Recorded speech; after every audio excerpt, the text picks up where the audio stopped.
So, welcome everyone. Hi, Tim. Hi, Lovisa. And welcome to this fourth and final part of our video series, Ascension 101.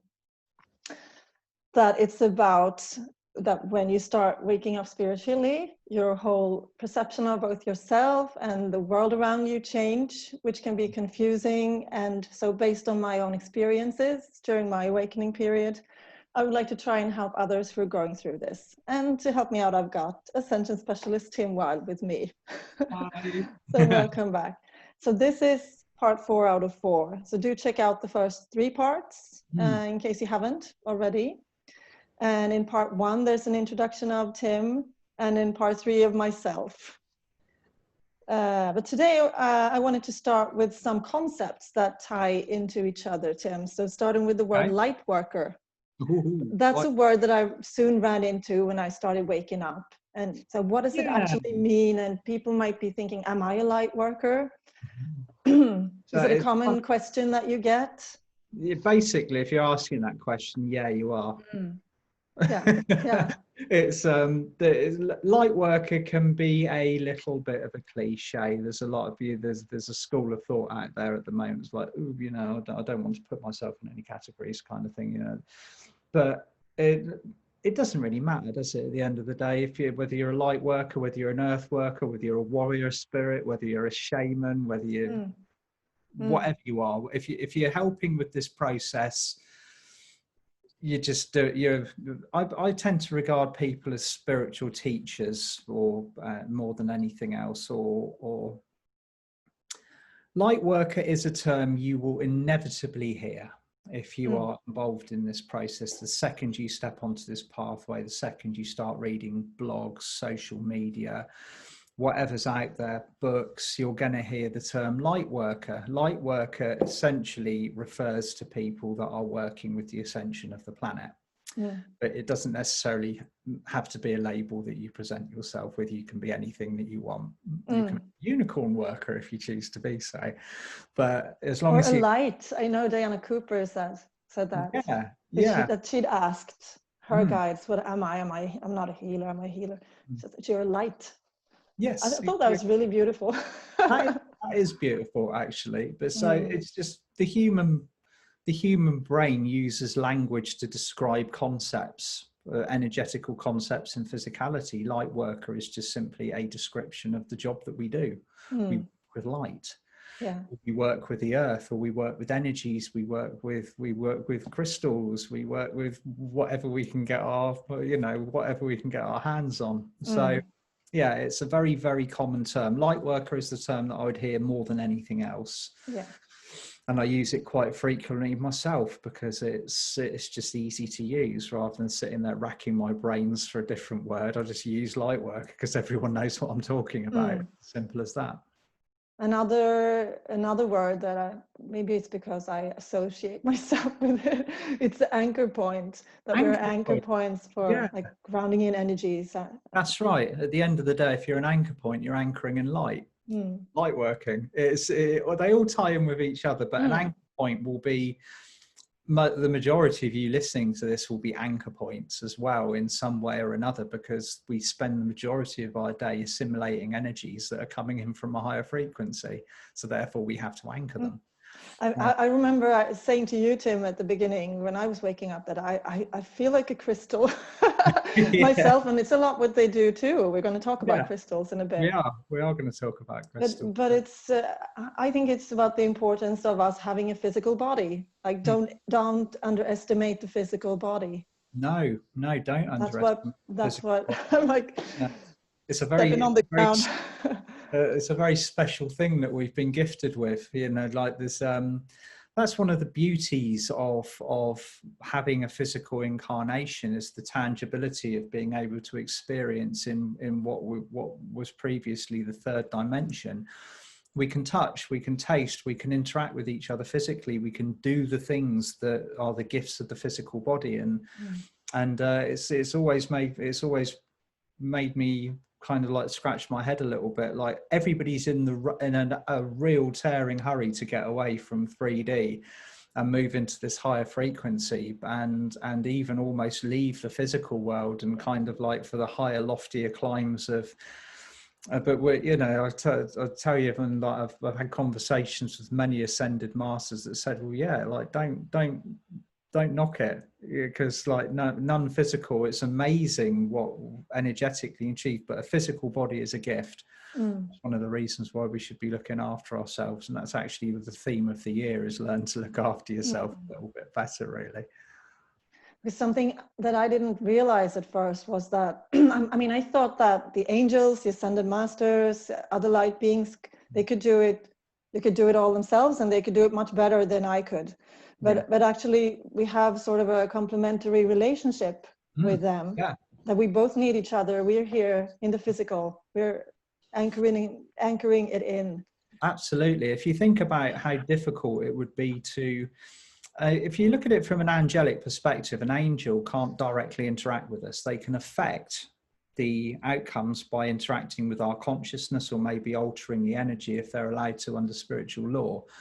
But they can't just like rock up and make things completely change just off the bat. It has to be a very structured process. So once you are non-physical, interacting with a physical world like we exist on at the moment is a challenge. It's difficult. So, and you'll hear that from anybody in kind of non-physical dimensions, that, you know, once you're in physical, you're in physical, and that's why it's such an art form, getting to the phase of our process where you can interact with the non-physical energies. We've got to kind of build on what we had closed down in order. It's all part of the process, really.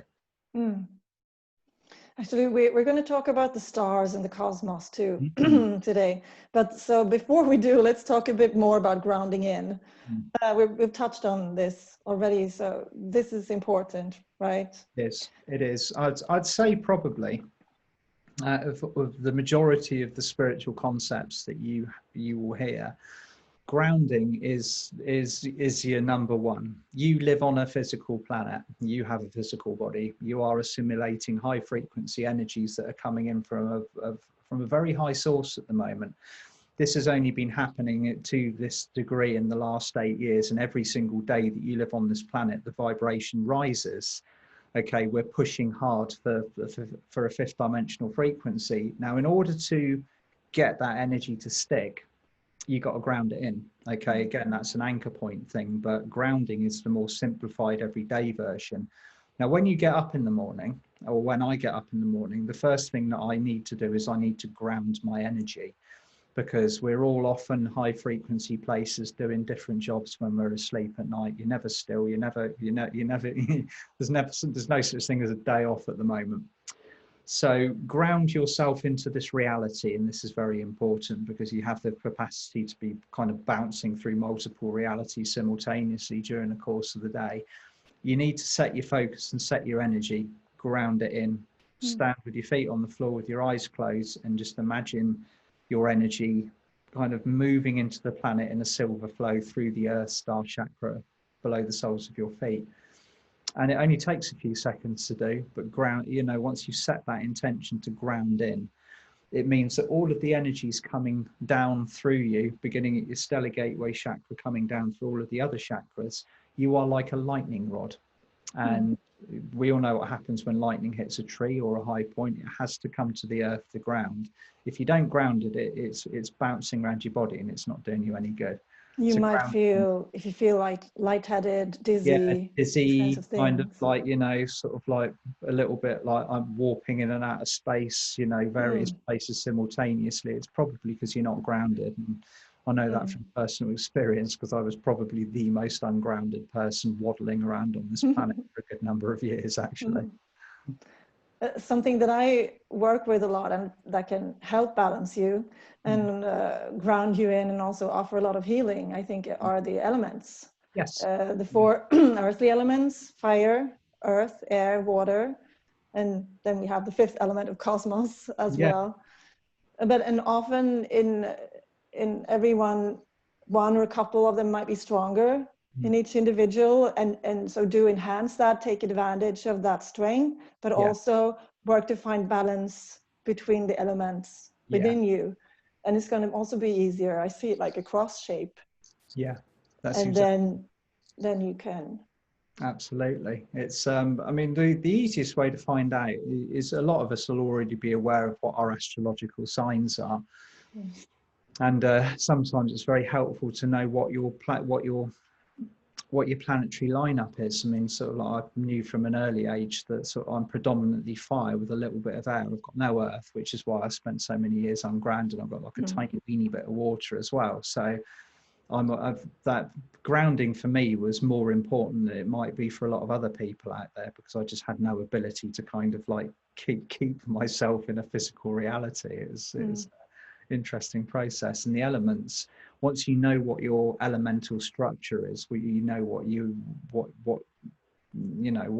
strengths and what your weaknesses are, that it's very, very helpful for you. So I mostly work with fire and water and to balance those, but my sun sign is earth, so I got that help from that. But something else that can help ground us in are crystals, Tim. Right, so should we talk a bit about crystals? And that was also a whole new world to me, waking up, and I remember I found a crystal that I had in a drawer somewhere, and just like held it in my hands, and do I feel something? Yes, I do, like, wow, really? And so now I'm one of the crystal freaks. I have so many, but why are they important, and how can we use the most them?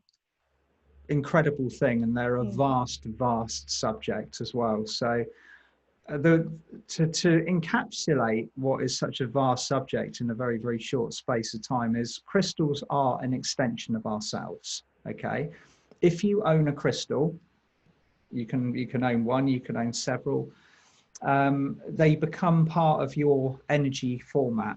I'm holding this crystal, this physical crystal, with my physical hand, but it's not just a crystal. It's an extension of myself that allows me to basically interact with and anchor in energies that are much higher than my physical self.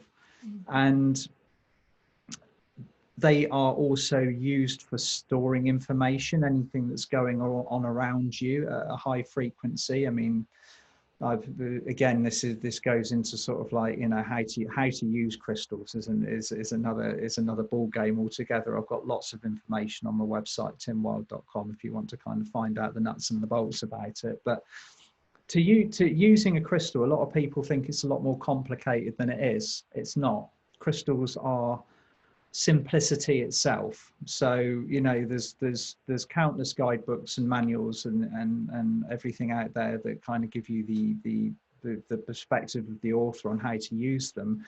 The best thing to do is, if you want to learn how to use a crystal, is pick up that crystal and flow with whatever occurs. You might not feel anything, or you might, like Lovisa, feel something very, very intense. The primary job of this crystal is to anchor and harness energy. So if I say, for example, hold my crystal up and I'm asking it to connect into Archangel Metatron's energy, Archangel Metatron's energy will connect into this crystal and it will magnify it. It will turn it into almost like into a format that I can digest a lot more easily, and it will hold it.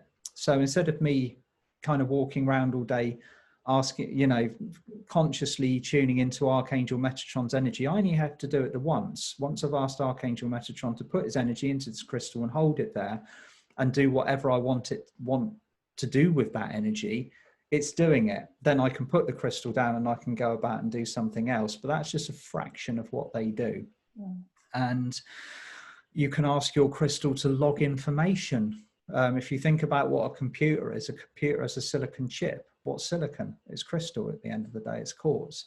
So everything that we're already kind of doing is almost crystal based. And the future of our technology on this planet is going to be far more crystal based than we are aware of at the moment. The Atlanteans use crystals for healing. They use them for communication. They use them for computers. They use them for lighting, for heating, every single thing, because the natural thing that they do is they harness energy. They focus, they refract, they expand.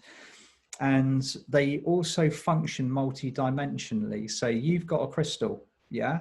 Your crystal is oscillating at your frequency, but it's also oscillating or operating at multiple frequencies all the way up the dimensional ladder.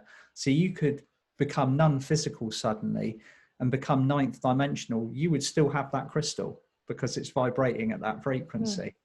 Okay, this might sound like an out there concept, but they are not just pieces of rock. They are it's I think it was Serapis Bey or one of the Ascended Masters. I think it's either Serapis Bey or Saint Germain that said I'm gonna show this one because it's really tied into Serapis Bey, and it's very also like to Hollow Earth. It's a beautiful. It's so gorgeous, yeah. It was Serapis Bey that said if it wasn't for crystals, we would still spiritually be at least 10 years behind where we are now. There's a good reason why, like people on the Ascension pathway, light workers love crystals. It's one of the first things we're drawn to. It's like, it's like everyone loves cake, everyone loves crystals as well, sort of thing. And I don't think I've yet to meet somebody on this pathway that doesn't like them. I'll be a very surprised, Tim, if one day's like, oh no, I can't stand crystals, keep me away from them. It's just you don't ever hear it. They are amazing beings and high frequency souls like the archangels, the dragons, the unicorns. They communicate with us through those crystals on a very, very subtle level or an unsubtle level. They use them to anchor in. Again, they're going to be coming back to that term anchor point. A crystal will naturally be a portal into our space for whoever is wanting to work with us. So say for the sake of example, and I didn't have this here for any other reason apart from it's on my grid, a unicorn carving. Okay, a unicorn carving that has chosen its form to be a unicorn will naturally gravitate towards unicorn energy. So it's if you have a crystal in the shape of a unicorn, if you have a crystal in the shape of dragon, they will. Dragon. I'm going to have to talk, or people aren't even going to see it. That's right. This one, for example. Yeah. So they will draw in dragon energy naturally. The crystal has chosen to be in that form because that's the energy that it wants to hold. They are conscious.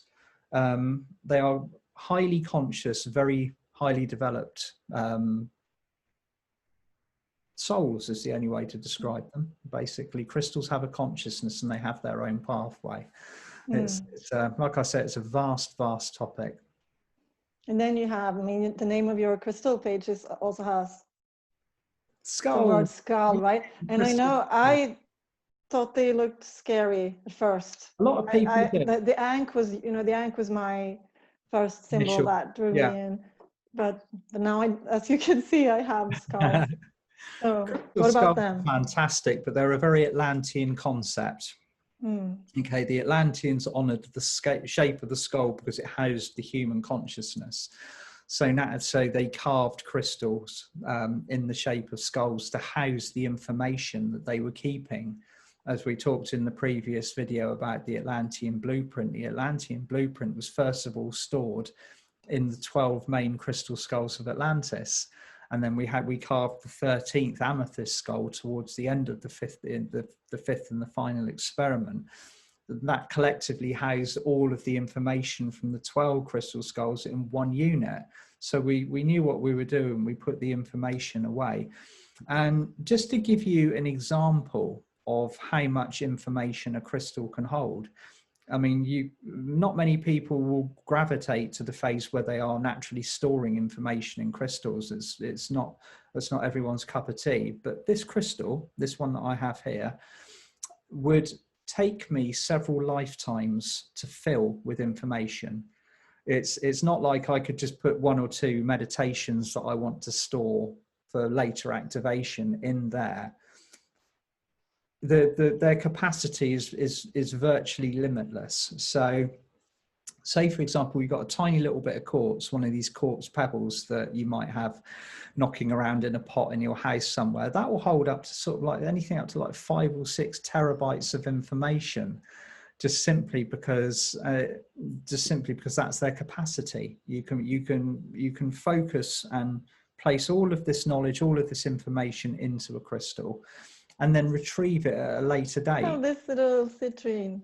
Yeah, I mean, that will hold an incredible amount of info, and it will also radiate light at a very, very high frequency. Like little, you know, you don't have to have massive crystals kicking about to be doing the job properly. You can do a very, very effective, very, very powerful job with a tiny crystal like that. It's they're very and also, I have even smaller ones. I mean, if you set up, say you set up a grid with the crystal in a certain area for like high frequency, or and you have some little tiny ones, you know, I leave them behind because they also hold that energy.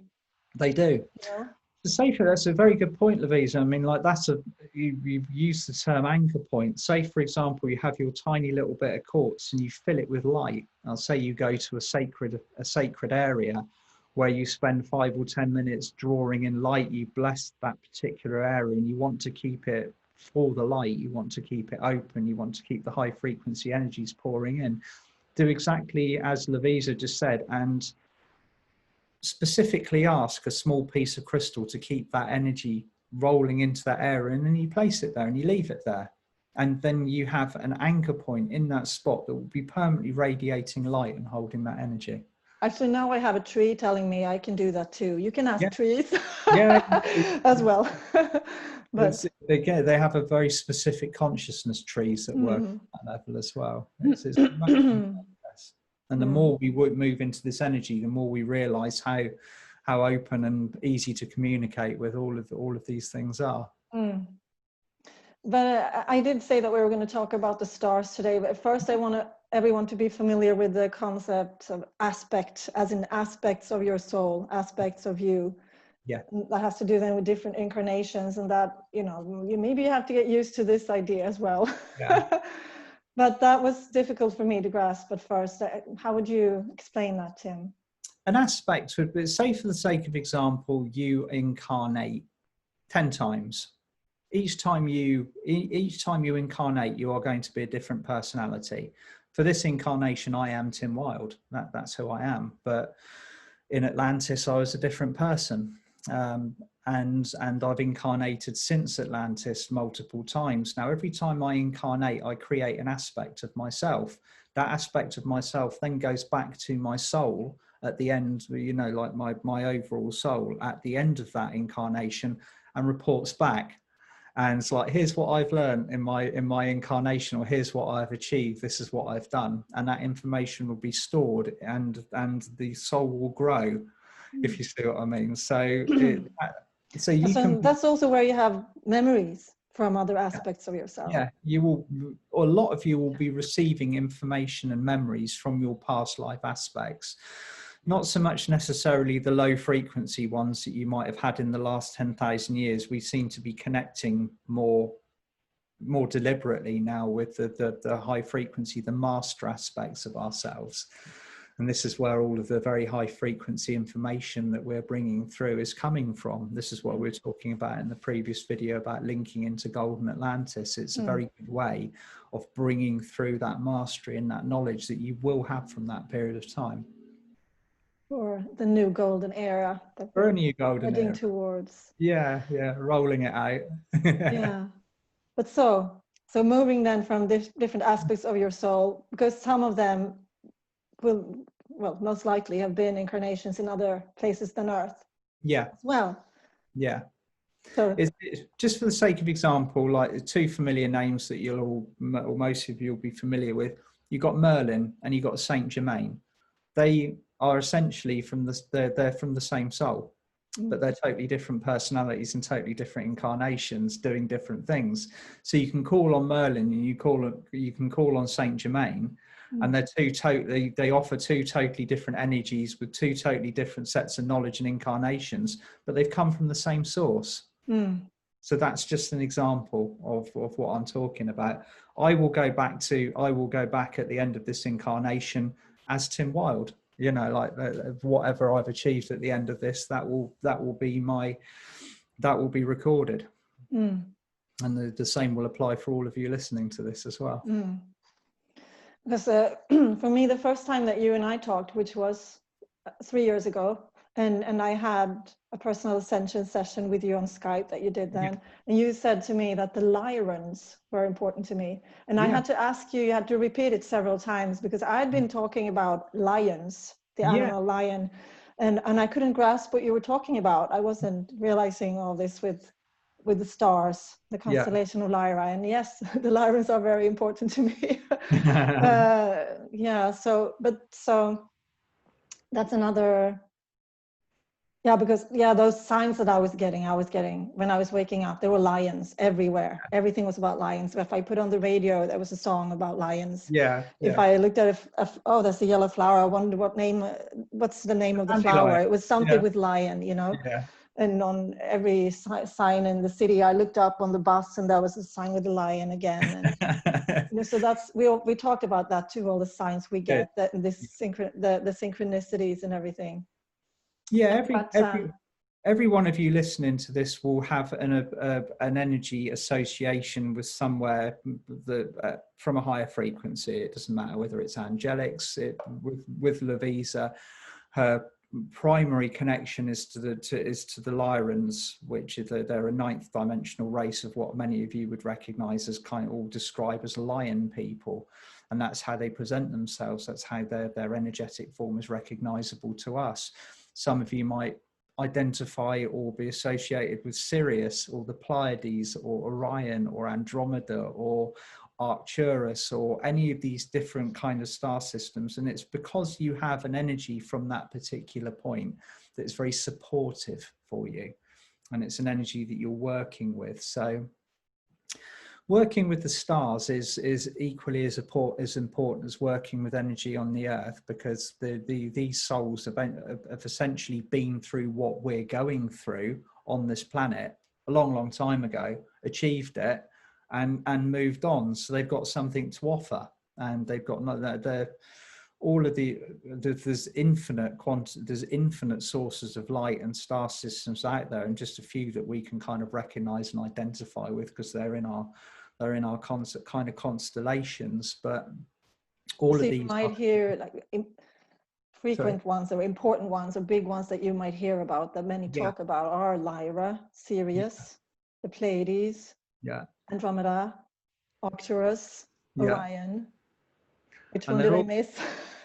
They're all kind of like, they're all linked in. We're all in together. You know, it's not like they're separated. They just different things. Yeah, I have connections to several.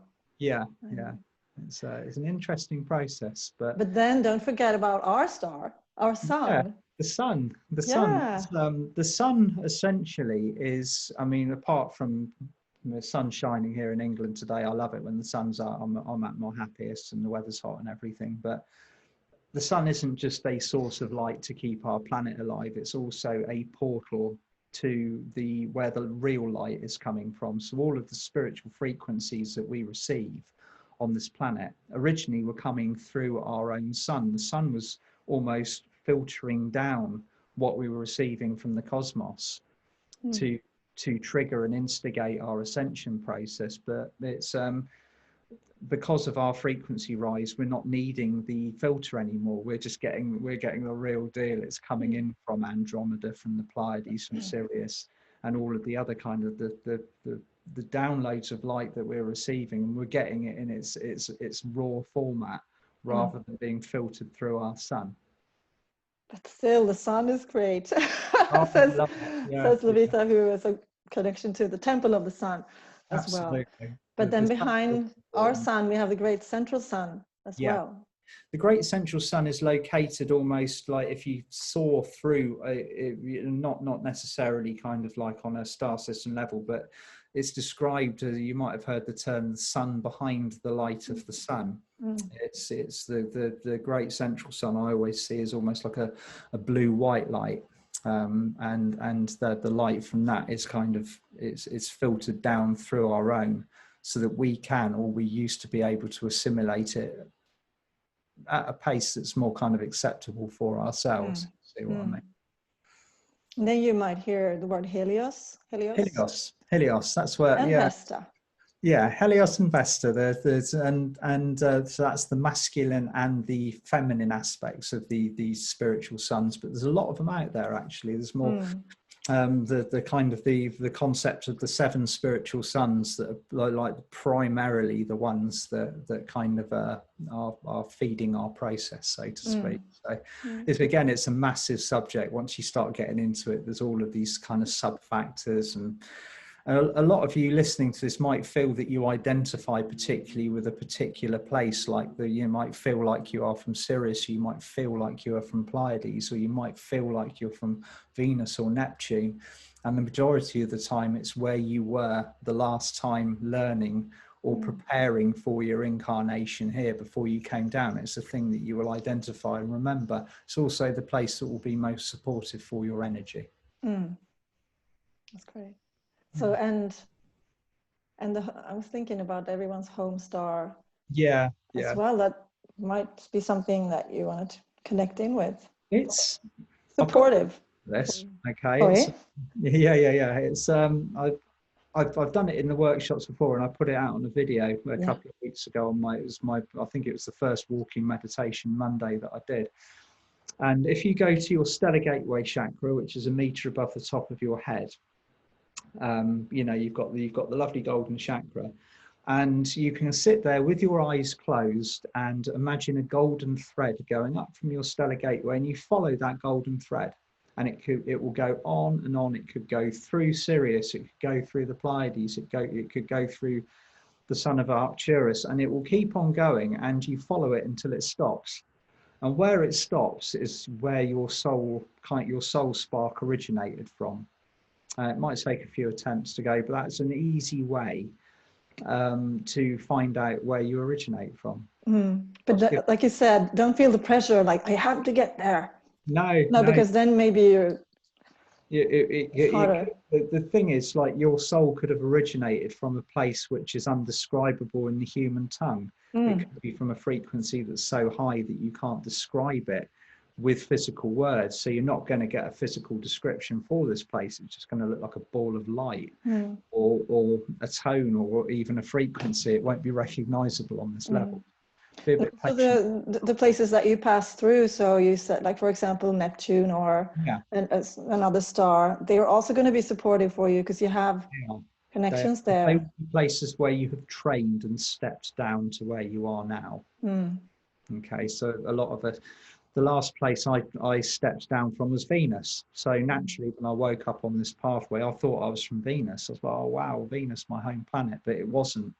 It was the last place that I trained at, or Earth, before I came down in this incarnation. I'm getting a lot of that support from Neptune at the moment. So good. But I think that was really nice with this little exercise, or people can try to connect in with their home star. You follow the golden thread back home, and it's as simple as that. You just imagine your stellar gateway chakra, and you just follow the golden thread up and up and up and up, and just be patient, So with that, let's conclude this 4-part series of videos, Ascension 101. Thank you so much, Tim. Pleasure, Lovisa, for doing this with me. Yeah, it's been wonderful. Thank you for inviting me on, and I really hope that everybody has got answers there. Obviously, there's a lot of other questions out there. We can't cover all of the topics, but these are the ones that Lovisa quite rightly thought were the most important ones for covering what we need to know on the beginnings or the more advanced steps of the Ascension pathway. So, yeah, thank you. So, thank you everyone watching. As well. Lots of love. Lots of love. Bye. Bye.